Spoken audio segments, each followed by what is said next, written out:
What's up, everybody? We're back here at the lodge playing some high stakes today. We have 2, 5, 10 with the mandatory $20 straddle on. This game is going to get big. First hand of the night, I wake up with 10-9 suited in the small blind. It does fold all the way around to me, and I decide to open up to $60 with the $20 straddle on. Big blind puts in a 3-bet to $150. The straddles fold. And I decide to put in a call. Their 3-bet sizing is really just super small here. I mean, I pretty much opened 3 big blinds and they're 3-betting to 7.5 big blinds. Just an automatic call here, even though I'm going to be out of position. And we're going to go heads up to a flop of 10, 8, 10 rainbow. Perfect for me. Like I said, it gave me a perfect size for me to be able to call here. And we trip up on the flop immediately. I do check to the pre-flop aggressor. They put out a bet of $150. And I'm just going to put in the smooth call here. We go to the turn and it comes the 7 of diamonds. I'm now open-ended to pretty much would be the nut straight or second nut straight, depending on what they have in their hand. So I'm looking pretty good here. I check my option once again. And this time they decide to size up a little bit more. They do bet $200, and at this point I'm like, not gonna just call here. It would be a pain in the ass for them to check back on the river. I don't want that to happen.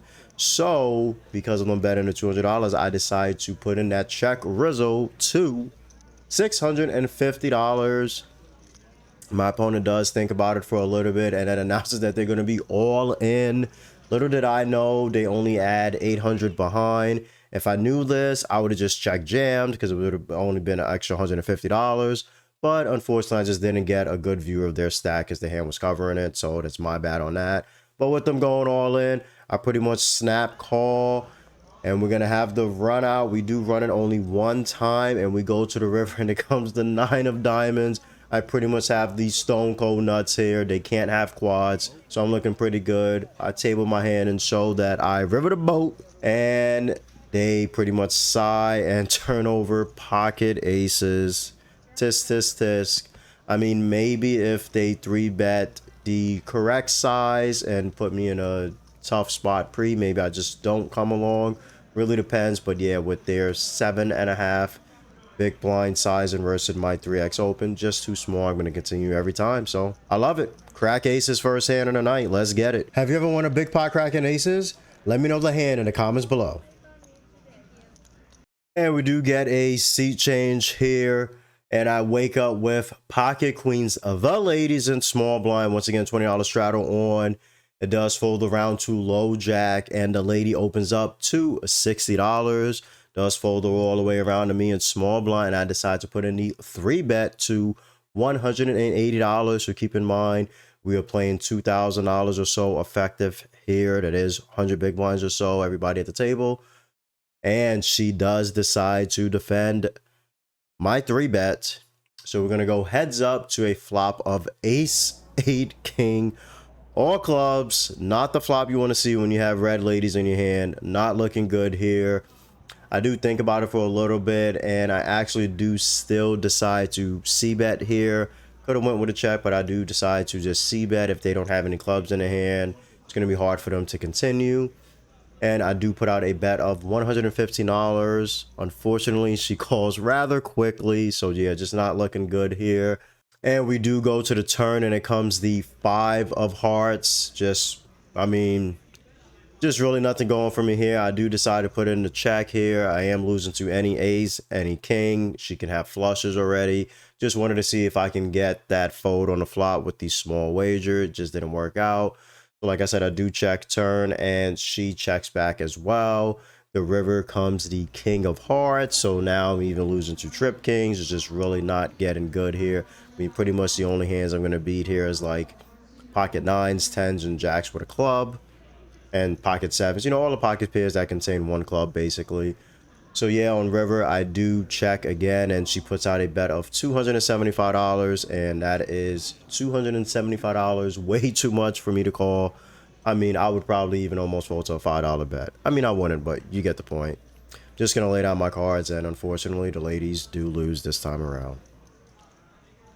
And oddly, this is one of the hands of the night that the $20 straddle isn't on, so just the $10 straddle is on. I get dealt 7-6 suited on the button. It does fold all the way around to cutoff, and they open to $30. I immediately reach for my chips and put in that nice, sexy 3-bet to $100 on the button. It does fold all the way back around to them, and they're going to be putting in the call. So we're going to go heads up in the 3-bet pot to a flop of ace, 8, king, 2 spades. Looking pretty good here. This board just smacks my range. My opponent does check, and I am drawn to a flush right here with the 7-6 of spades.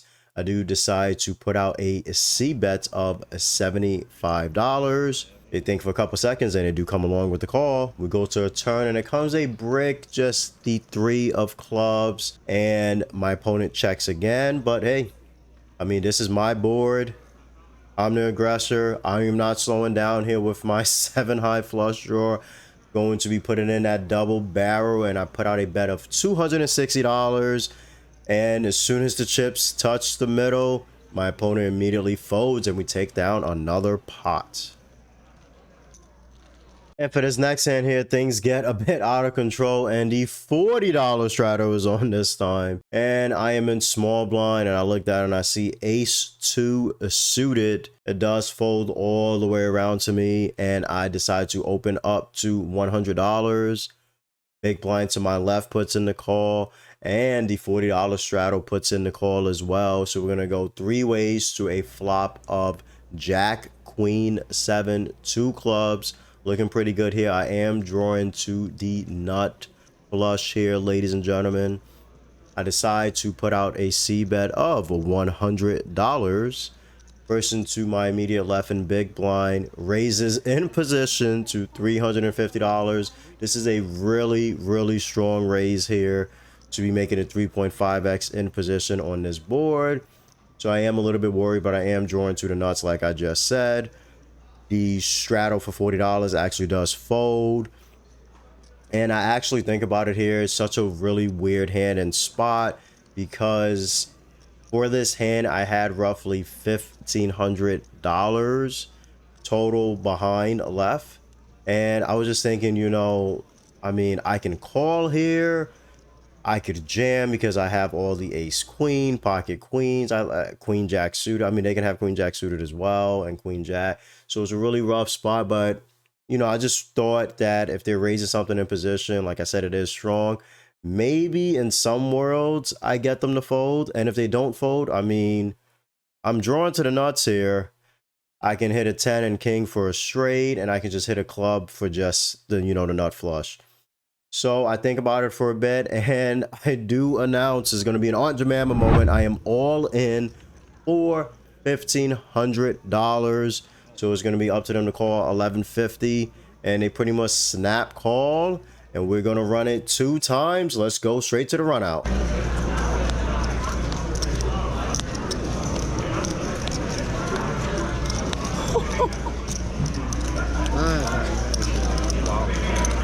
And what a sick spot that was. I cannot believe that we're drawing to the same flush, and all I need is at least 1 club or ace to take down at least half the pot, and it goes brick city on both boards. What a disgusting spot. I mean, it's gonna happen sometimes, but hey, we're just gonna have to move on to the next hand. And it's gonna be time for that PLO bomb pot. On this dealer change, each player is going to put in $15, and we are at a table of 9. So we're going to be going 9 ways to a flop of queen, 3, 4, 2 clubs, and ace, 9, 3, 2 spades. I do have 10, 7 suited. So I am drawing to the flush, well, 10 high flush on one board, and drawing to the nuts if a 5 was to come to hit the straight on the second board. I am under the gun. Small blind does check, and big blind actually announces that they're going to be potting it. So they make it $185 to go. It does fold all the way around to me, and I decide to not raise here. No point. I mean, I don't even have a hand yet, right? So I just put in the call, and everybody else folds, and we're actually just going to be going heads up to this turn. and it comes the 9 of hearts on one board, which is pretty much a brick, and 8 of spades on the next board. So I do turn the 10 high flush, but I am losing to the jack, queen, and king high flush, of course. So my opponent pots turn for $405, and I think about it, I just turned the flush on one board, but I have nothing on the other board, and I decide to take the aggressive route here. I announce I'm going to be all in, so we have an Aunt Jemima moment. All I have is the 10 high flush because I have an open-ended straight flush draw, and I'm just drawing to pretty much a gutter on the other board. And just based on the aggression, I'm just hoping like, okay, they probably just have a set of some sort on one of these boards, or like 2 pair, you know, just for them to go pot. It's kind of hard for them to just have a flush draw as well. It's like, you know, it's not too many combinations of all of these cards, but it is possible. But hey, I decided to go all in for $1,325. They think for a little bit, but yeah, they announced that they're going to be making the call. And we go to the river. It comes the 10 of clubs, and then it comes the 5 of spades on the bottom board. They turn over their cards and I turn over my cards, and it turns out my 6-7 of course hits the nuts on one board, the nuts straight, and on the other board they just had 2 pair, ace-9. So my flush is actually good. I take down another big ass PLO bomb pot. Man, I really love these bomb pots. They're always a lot of fun. And next hand of the night, I wake up with pocket 7s in small blind. $20 straddle is on. It does fold around to low jack, and they're going to be opening for $60. This time around, I do decide to flat small blind with the pocket 7s, and big blind comes along with the call as well. So we're going to be going 3 ways to a flop of a 7, 5, 4, or diamonds. So we do hit top set. But if somebody has a flush already, we really need the board to pair for our hand to be safe here. And I put in a check. Big blind checks as well. And low jack, she decides she's going to put out a bet for $125. Instead of check raising here, I actually do just put in the smooth call. And big blind gets out of the way. So we're just going to be going heads up to a turn. And it comes the 10 of spades. I check once again. And the lady to my right checks back. I'm going to go to the river, and it comes the jack of spades. So the board does not pair. But with her checking back here on turn, I have to feel like I have pretty much the best hand here a lot. So I decide to put out a bet of $300. But unfortunately, she does lay her hand down, and we take down the pot. And we have a crazy pre-flop hand here where I have ace queen offsuit in under the gun. The $20 straddle is on. I open up to $55. Button puts in the 3-bet to $175. But oddly, big blind actually has a hand, and they come along with the 3-bet cold call. And it does fold back around to me, and I'm like, oh, well, we're playing roughly 2,500 to 3K effective with both opponents. And I'm like, you know, obviously big blind really just doesn't have aces or kings here. I want to put them in a tough spot, and as long as button could be possibly 3-betting me light or with a hand they can't continue with, I mean, if there's ever a good spot to put in that 4-bet, this is it. So I do grab my chips and I put in that nice 4-bet to $530. This point, I do not want any calls. I just have ace queen offsuit. It's not even suited. Not the best hand to be going 3 ways to a flop in a 4-bet pot. So button does think about it for a little bit, and they announce that they're going to be folding, which is just music to my ears. And big blind thinks so a little bit, and then they let go their cards as well. So what a way to pick up almost $400 pre-flop without even having to battle. Love to see it. And we wake up with pocket kings, the Cowboys. You know we're going to win the Super Bowl next year, right? I can't stand it. In the under the gun $20 straddle. Love to see it. I'm going to be last to act on this hand. Under the gun +1 does open up to $50. Folds all the way around to big blind, and they put in the call. But of course, I have other plans here.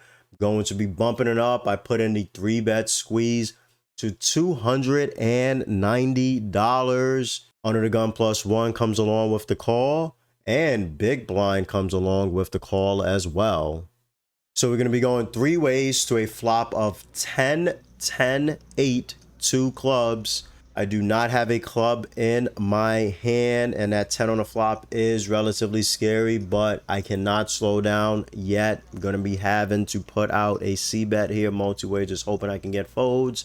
So I do put out a small wager of just $250, and music to my ears. Under the gun +1 folds, and big blind folds as well. So we take down this massive 3-bet squeeze pot without even having to see anything. Obviously, once they start calling, they're just going to either have a flush draw or they're going to have a 10, and I could be drawing dead. So really nice to just take this pot down on the flop. And we're going to have some ace queen off action once again with the $20 straddle on. Under the gun does put out the limp for $20.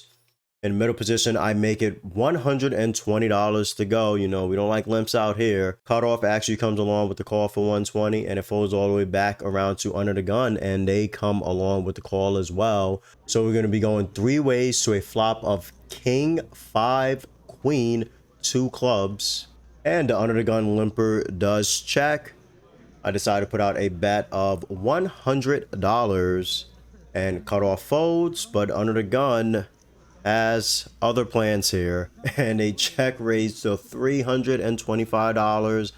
I do not have a club in my hand, and we do have second best pair top kicker, so I'm not going to be going anywhere yet. They can still have bluffs, they can have a hand that they have not made yet, so pretty good spot for me here. So I am going to be putting in the call, and the turn brings in the 5 of hearts. Pretty decent turn here, and my opponent does check, so this is looking pretty good here. Once again, I do just have second pair. I'm actually just going to be slowing down, just trying to get the showdown here. I still lose to a strong king that they can check raise. They can have king jack, king 10 maybe, so still want to play this cautious, and I do decide to check back. And the river comes the queen of spades. Oh man, as usual, the ladies love me. We boat up on the river. We have the essential nuts, unless they somehow have pocket 5s for quads, or they have king queen, or they have just 1 queen and we're gonna chop. So looking pretty good here. They think about it for a little bit, and they put out a bet of $525. And yeah, we already know we got to bump this up, ladies and gentlemen. So I decide for a little bit what size I'm going to use here. And I decide to go a little bit more than 3x, roughly 3.5x. I raise in position all the way up to $1,825. My opponent does think about it for a little bit, but does lay down his cards, and we do take down the pot. And shout out to this person for actually subscribing to my channel after this hand, because they said they want to see it. So here it is. And what a beautiful session here. I finished in the green, profit of $2,320. If you like that video, make sure you check out this next one where I get dealt pocket kings and pocket aces the first 2 hands to start the night.